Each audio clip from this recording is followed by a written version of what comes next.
hello guys. Ito na. Si Uncle Imperial Ermita. Hello Uncle and Auntie. Thank you so much. Maaga po sila nakauna. 4 p.m. Ano na, pahinga ganyan. Kahapon kasi, oras na po sila umuwi dahil nag-chill. Kaya maaga umuwi sila, 4 man. Ito na po last nating kahoy guys.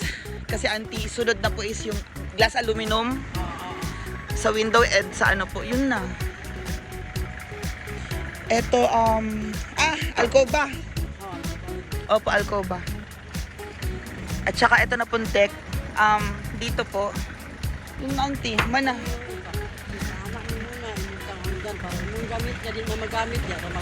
Karadiril sa baba, opo. Tapos, naikoralo ito. Opo. Ito yung mga ginamit na support. May ganyan na siya.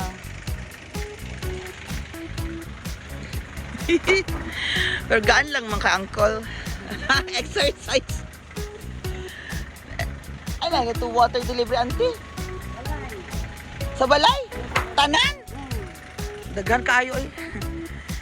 Tapos apo-apo. Sure ba? So yun na po auntie, nakatotal na po tanan. Huh? Okay. Akala ko, kasi po nung huli, akala ko 50 na. Tapos, ganun na po. Nandun na po lahat din yung huli.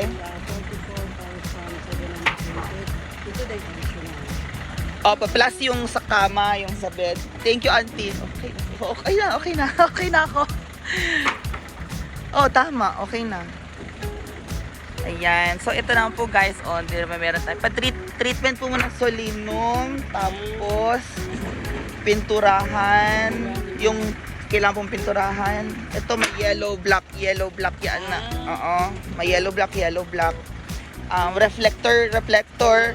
Tapos, solinum putanan. And then, pwede bang isprayan na lang yan? Ispray ang solinum or pintura talaga? Pintura.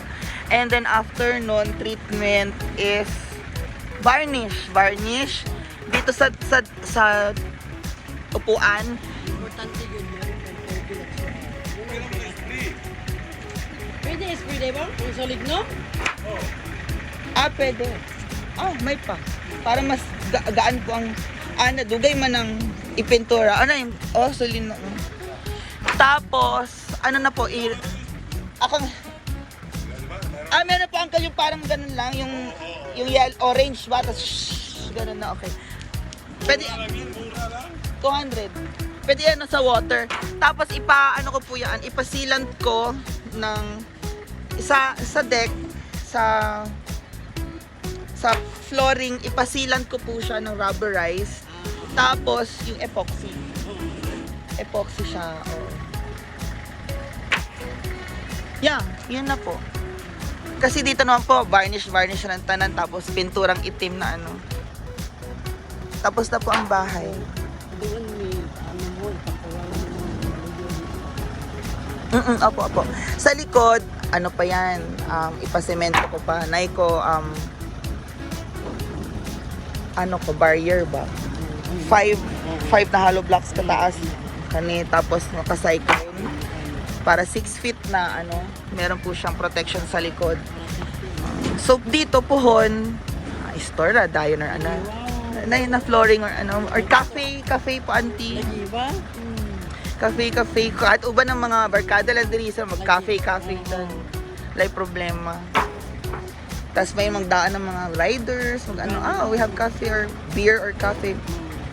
Tapos na snack bar, ganun po. Ayun luto-luto na kapuyan ko, pero okay na yung snacks, coffee o halo-halo o snack bar, tanan manggod kung in season, okay, mango shake, milkshake, menu basta ganun lang. Diyan sa baba na po, tas may CR po ulit.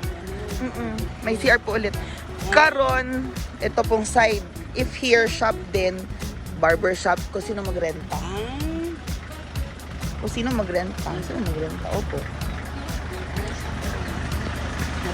And then may room din po dito, so diba? Sa lipahan, yun ba? Opo, Uncle. Aron di makita ang ano. Oh, yung bangko ni mo, oh, yung chair mo. Ano po, ipaano ko yan, auntie, kahit warmesh lang. Kasi na siya LED. Opo. So, mas tsada na open lang siya.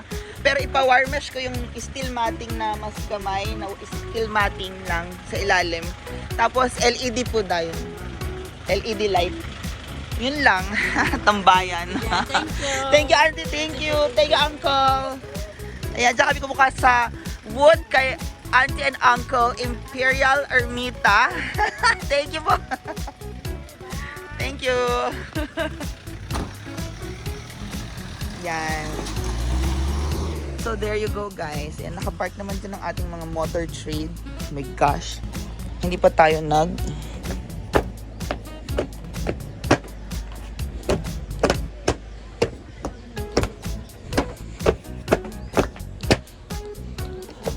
hindi pa tayo ano ba yan? Okay naman na to. So, maglinis-linis na lang. Unti na lang po. Unting tiis na lang. Unting tiis na lang, guys. Unting tiis na lang. Medyo pagod na rin po ako.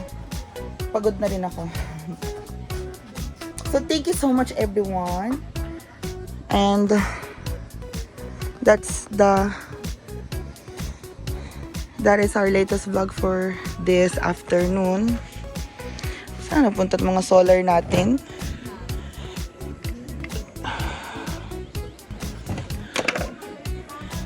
Andito lang din muna mga solar. Hindi ko alam kung paano natin isa natin ilagay dyan.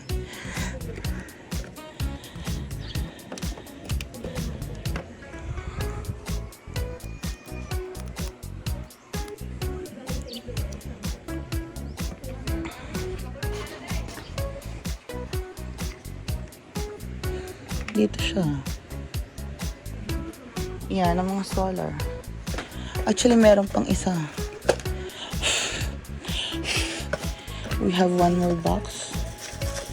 Ito, ba't naiwan to?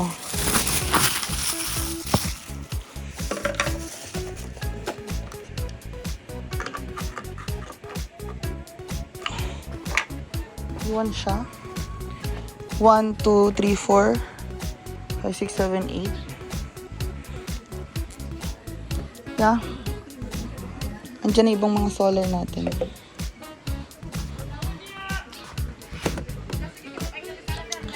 So there you go. I will see you guys later. And have a wonderful day. Bye everyone.